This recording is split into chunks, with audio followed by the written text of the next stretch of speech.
Hello दोस्तों, आज हम लोग स्पेशल लेकर आए हैं संविधान का नेक्स्ट पार्ट, संघ और राज्य क्षेत्र। देखा जाए तो आपका संविधान का जो भाग नंबर 1 है उसी को आज हम लोग विस्तार पूर्वक से जानेंगे और इसमें जो भी अनुच्छेद है उसको एक एक करके देखने की कोशिश करते हैं। देखते हैं कि पहला क्या है इसमें।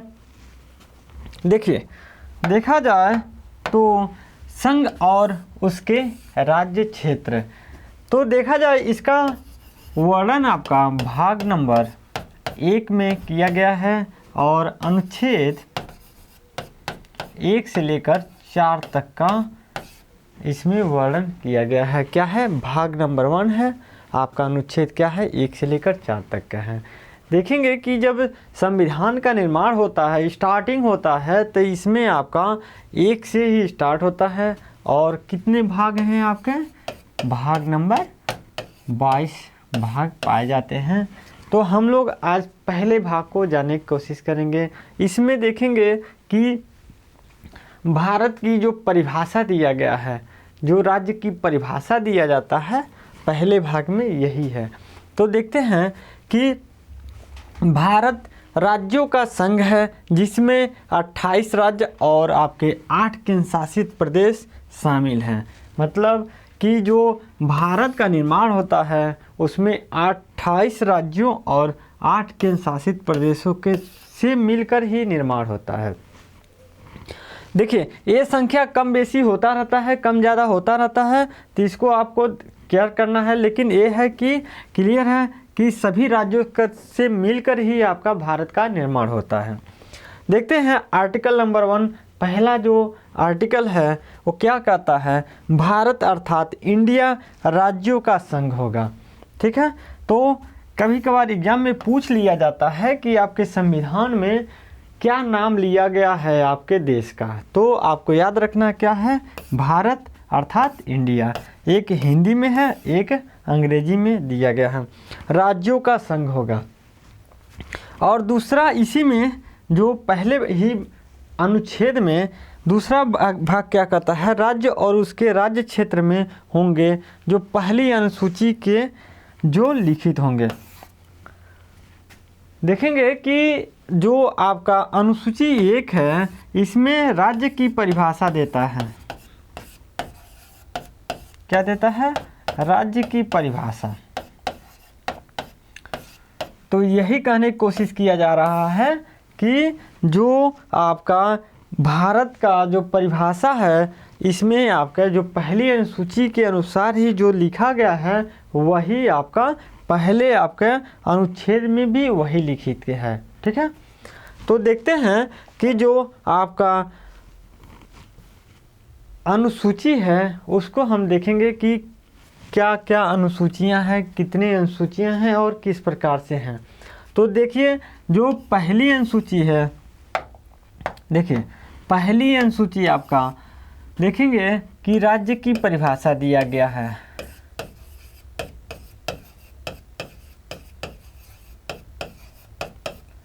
क्या है?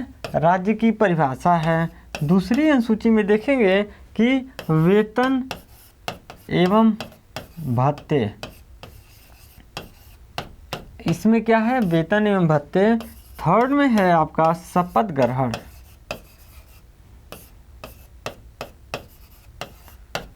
फोर्थ में आपका राज्यसभा में सीटों का बंटवारा।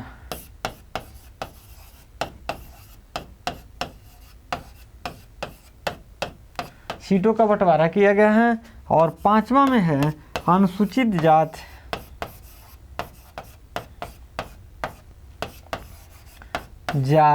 एवं जनजाति। इनके लिए स्पेशल व्यवस्था किया गया है। और 6ठे में है असम, मेघालय, मिजोरम और त्रिपुरा। इसके लिए जो देखेंगे कि असम, मेघालय, मिजोरम और त्रिपुरा में जो जनजाति लोग हैं इनके उत्थान के लिए जो व्यवस्था किया गया है आपका किस अनुसूची में किया गया है? 6ठे अनुसूची में किया गया है। 7वां नंबर यह कहता है कि शक्ति का बंटवारा।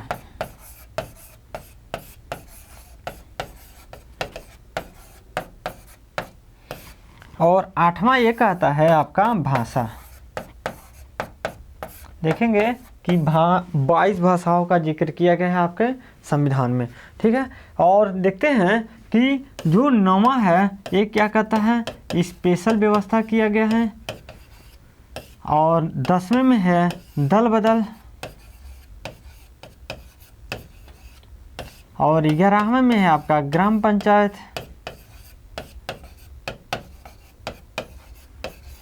और 12वें में है आपका नगर पंचायत। तो आपकी जो अनुसूचियां हैं यही है। पहले है क्या है, राज्य की परिभाषा दिया गया है। दूसरे में क्या है, वेतन एवं भत्ते। देखेंगे कि जो उच्च पदाधिकारी हैं भारत के, जैसे राष्ट्रपति, प्रधानमंत्री, उपराष्ट्रपति, आपके सर्वोच्च न्यायालय के न्यायाधीश, जो भी पदाधिकारी हैं उनको जो वेतन एवं भत्ते दिए जाते हैं संचित निधि से दिए जाते हैं। तो आपके दूसरे नंबर अनुसूची में इसकी जिक्र किया गया है।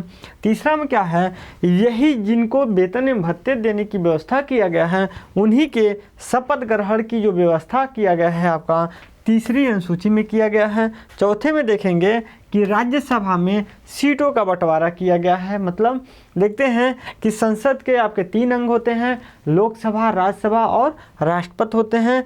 तो राज्यसभा उच्च सदन होता है, लोकसभा जो आपका निम्न सदन होता है। तो देखेंगे कि जो लोकसभा होता है वो जनता का प्रतिनिधित्व करता है और राज्यसभा जो होता है आपका राज्यों का प्रतिनिधित्व करता है। इसीलिए इनकी जो सीटों का बंटवारा किया जाता है कि किस राज्य के कितने सदस्य होंगे, इसी के अनुसार आपका होता है चौथे नंबर अनुसूची में। और 5वें में दिया गया है अनुसूचित जात एवं जनजाति की जो व्यवस्था है, स्पेशल व्यवस्था किया जाता है राष्ट्रपति के द्वारा, ये आपके 5वें नंबर अनुसूची में किया गया है। और 6ठे में है असम, मेघालय, मिजोरम और त्रिपुरा में जो जनजाति लोग पाए जाते हैं उनके उत्थान की बात करता है, स्पेशल व्यवस्था किया जाता है इनके लिए। तो आपका 6ठे नंबर में है। 7वें में देखेंगे कि शक्ति का बंटवारा। देखेंगे कि शक्ति का जो बंटवारा किया जाता है केंद्र और राज्यों के बीच में होता है। संघ सूची, राज्य सूची और समवर्ती सूची के अनुसार होता है। देखिए, एक होता है संघ सूची, राज्य सूची और समवर्ती सूची। क्या है, समवर्ती सूची, ठीक है। ये 7वें नंबर की बात कर रहा है, शक्तियों के बंटवारा की बात कर रहे हैं।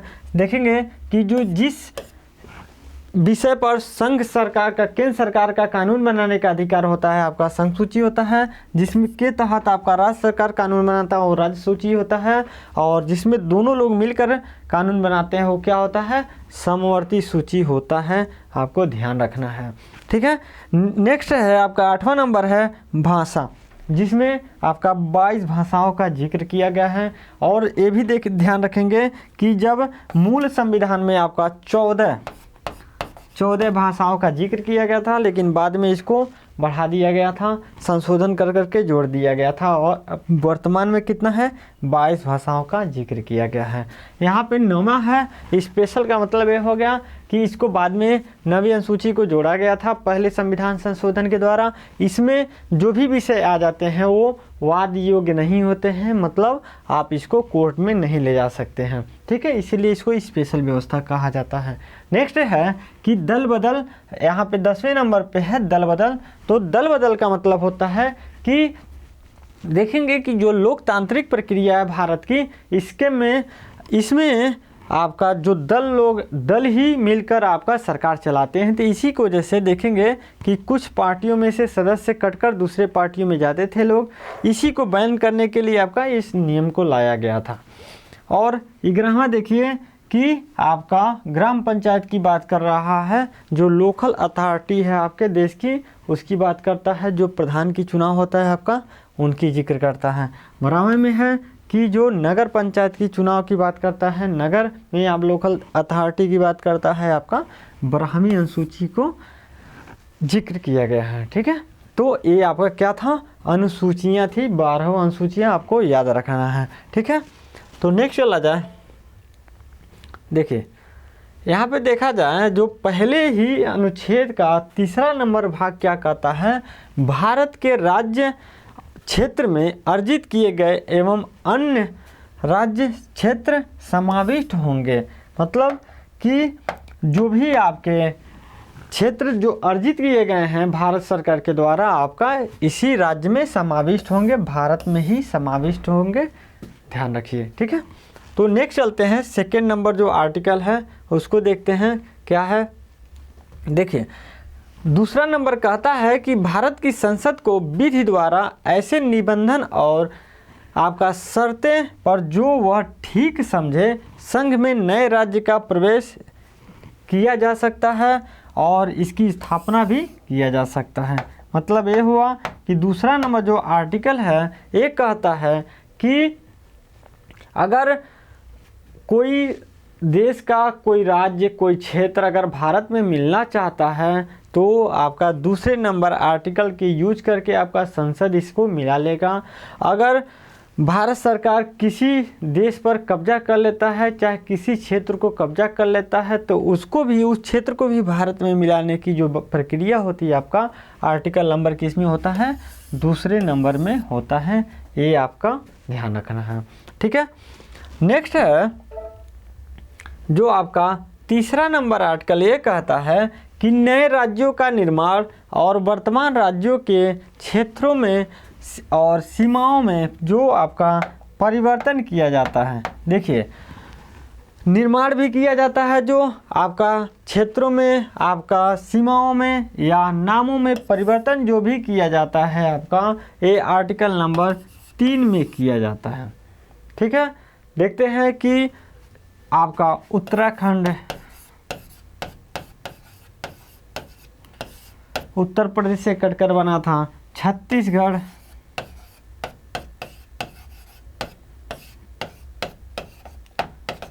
आपका मध्य प्रदेश से बना था। देखेंगे कि झारखंड आपका बिहार से मिलकर बना था।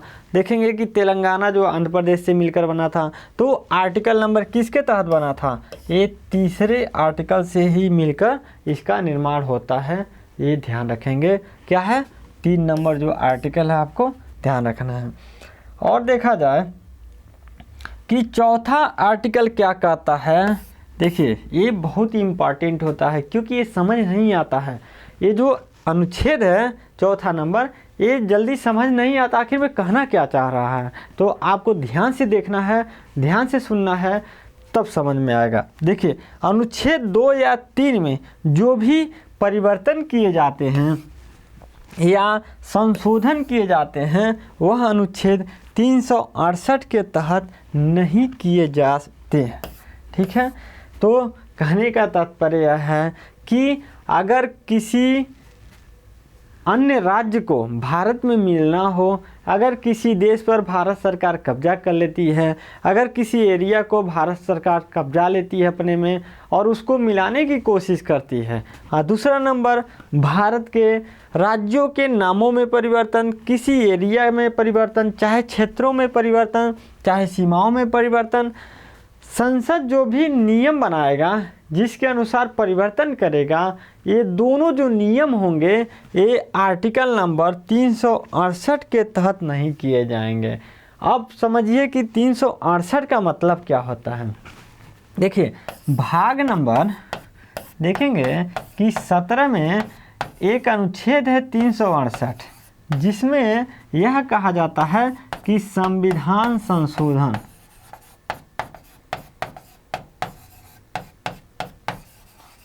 क्या है, संविधान संशोधन की बात करता है।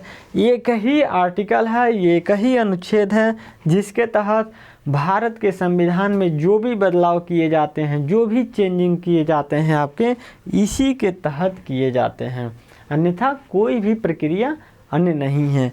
लेकिन आपका जो आर्टिकल नंबर 2 है 3 है उसमें जो भी परिवर्तन किए जाएंगे वो इसके तहत नहीं किए जाएंगे। ठीक है, समझ में आ गया। आपको ध्यान रखना है ये सब चीज़ें। चौथा नंबर बहुत इम्पॉर्टेंट होता है, इसको आप इम्पॉर्टेंट ही रखिए। ठीक है,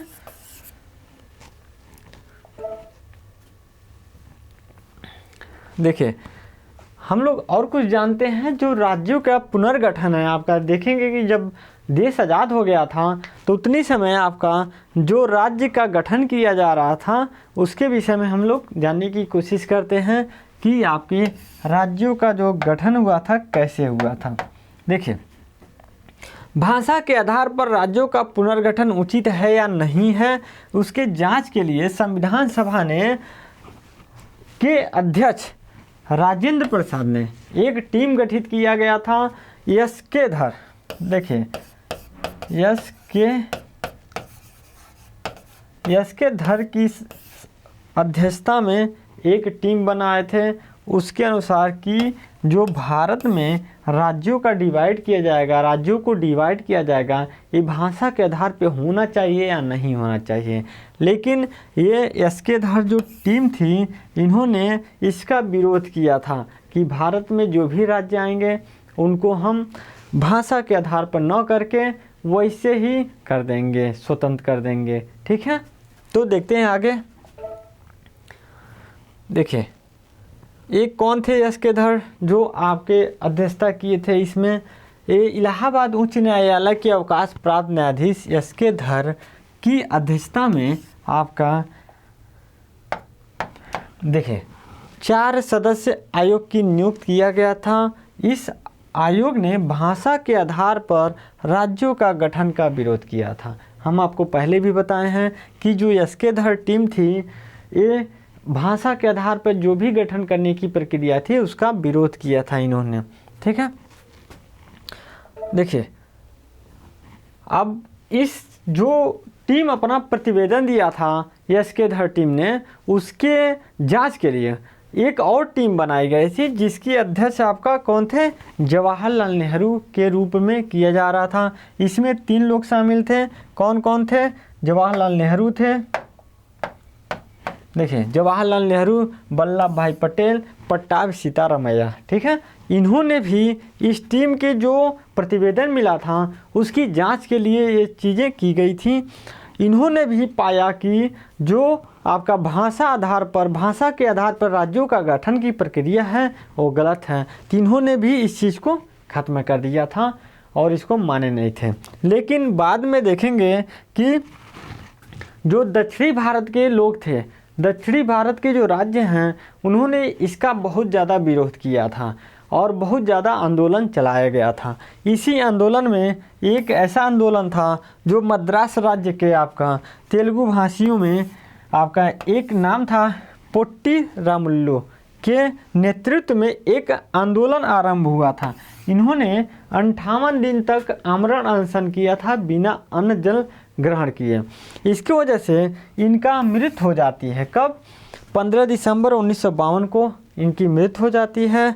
और इसी की वजह से देखेंगे कि भारत सरकार को मजबूरी में आकर आपका इस चीज़ को मानना पड़ा था कि भाषा के आधार पर राज्यों का गठन किया जाए कि नहीं किया जाए। तो इसमें देखेंगे कि 1953 में ही आंध्र प्रदेश को आपका पहला राज्य गठित किया गया था। किस पर? आपका भाषा के आधार पर, भाषाई के आधार पर गठित किया गया था। देखिए, इनकी मृत्यु के बाद प्रधानमंत्री नेहरू ने तेलुगु भाषियों के लिए पृथक आंध्र प्रदेश के गठन की घोषणा कर दी। 1 अक्टूबर 1953 को आपका आंध्र प्रदेश राज्य का गठन किया गया था। ठीक है, उतनी समय जो आंध्र प्रदेश राज्य था उसका जो राजधानी थी क्या था? कुर्नूल थी। ठीक है, ये याद रखना है आपको, क्या थी?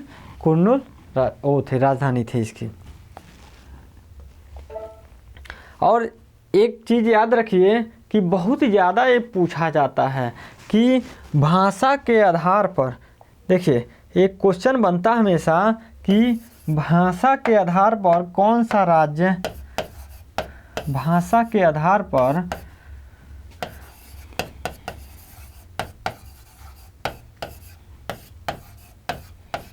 प्रथम राज्य जो अलग हुआ था, तो आपको याद रखना है क्या है? आंध्र प्रदेश। और ईयर भी पूछा जाता है कब इसको लागू वो किया गया था, मतलब बनाया गया था, तो 1953। ठीक है, लेकिन पूछा जाता है कि इसको लागू कब किया गया था फाइनल रूप से, तो आपको याद रखना है कि 1900 कब किया गया था, 56। क्योंकि जब एक 1953 में आंध्र प्रदेश को अलग कर दिया गया तो एक और टीम बनाई गई जिसको सर्च किया जा सके, बताया जा सके कि कितने राज्य ऐसे हैं जिनको और भी भाषा के आधार पर अलग किया जा सकता है। तो देखेंगे कि उतनी समय आपका तेलंगाना, आंध्र प्रदेश और आपका इधर कर्नाटक, केरल और महाराष्ट्र, गुजरात, ये सभी आंदोलन चल रहा था भाषा के आधार पर। इसको वजह से अलग करने की प्रक्रिया आपका चालू हो गया था। एक टीम बनाई गई थी जो फजल अली के नाम से, अध्यक्ष इनके ही नाम से बनाया गया था। देखते हैं, राज्य पुनर्गठन आयोग के अध्यक्ष फजल अली, इसके अन्य सदस्य भी थे। कौन थे? पंडित आपका हृदयनाथ कुंजरू और सरदार के.एम. पर्रिकर थे। देखिए, जो आपका 1953 के बाद जो टीम बनी थी उसमें इनकी अध्यक्षता कौन थे? फजल अली थे, और जो सदस्य थे पंडित हृदयनाथ कुंजरू और सरदार के.एम. पर्रिकर। इन तीनों ने मिलकर इसकी गठन किया था। इसको राज्य पुनर्गठन अधिनियम जुलाई 1956 में पास किया गया। आपको याद रखना है कब? 1956 में किया गया था। उतनी समय आपका भारत में 14 राज्य और 6 केंद्र शासित प्रदेश थे। 1956 में कितने थे? 14 राज्य थे और 6 केंद्र शासित प्रदेश थे। ठीक है, तो आपका खत्म हो गया है। वीडियो अच्छी लगी हो तो लाइक करिए, सब्सक्राइब करिए और शेयर करना ना भूलिए। Thank you.